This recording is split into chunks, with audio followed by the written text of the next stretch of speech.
What's up, guys? Welcome back to the channel. We're taking a look at the First Berserker Khazan here, running on the Steam Deck, specifically the OLED model in this video, and we'll take a look at some performance. Now, I'm really preferring running XeSS from Intel in this game.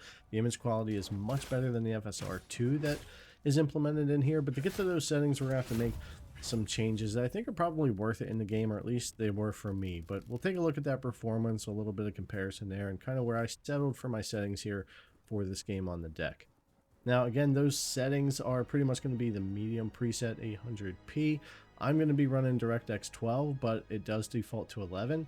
We have a resolution scale, which is pretty much using FSR2 from what I can tell that you can change right there, but don't have FSR2 options or XeSS or anything here. We're going to have to get that fixed up and running the way I want. Now, getting into here and just starting off looking at things running the FSR2 or the resolution scale rather, which is basically FSR2, we switches to max, and I think this is basically a quality balanced from what I could tell from what my comparisons were earlier. But yeah, that's kind of what that seems what they're using for the resolution scale.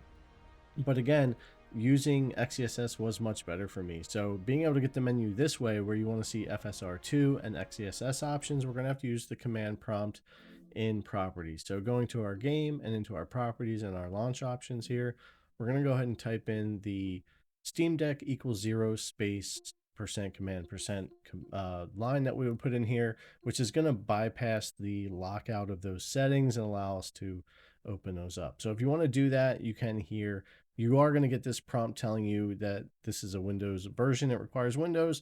You're going to have to click OK each time you launch the game with that command line in.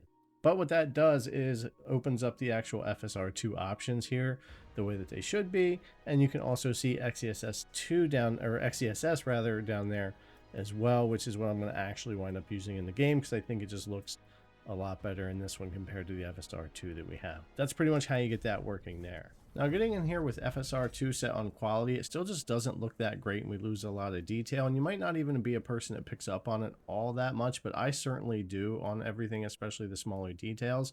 Turning on Intel's XeSS, even to balanced or performance, looks much better. And when you compare these side by side, there is not much difference in performance. You lose a little, but what you gain in the image quality is a lot. There's a lot more detail that you can see with those. And so that's just why I opted to go this way. It's worth it for me to do that command prompt. It's worth it for me to have to click OK when I launch in, because I just think this image quality looks a lot better. If you don't want to bother with any of that, the game's going to default to DirectX 11. You can use the regular resolution scale, which is basically FSR2, but you're picking high or max or whatever you want there. But I preferred running the game this way, and I thought it was a great experience. I put in a couple hours this way and didn't have any problems. There is some micro stutter here and there, but I was also getting that some with the X11 in my time too, so I don't know if that all necessarily relates to this. But anyways, I'm going to leave you guys with a little bit of gameplay here so you can check out the game running here on the deck with these settings, and certainly set things to low, medium, high, or whatever resolution scales you want to get the performance you're wanting out of this game. Alright guys, as always, thanks a lot for coming and check out the video. I really appreciate it, and I'll see you in the next one.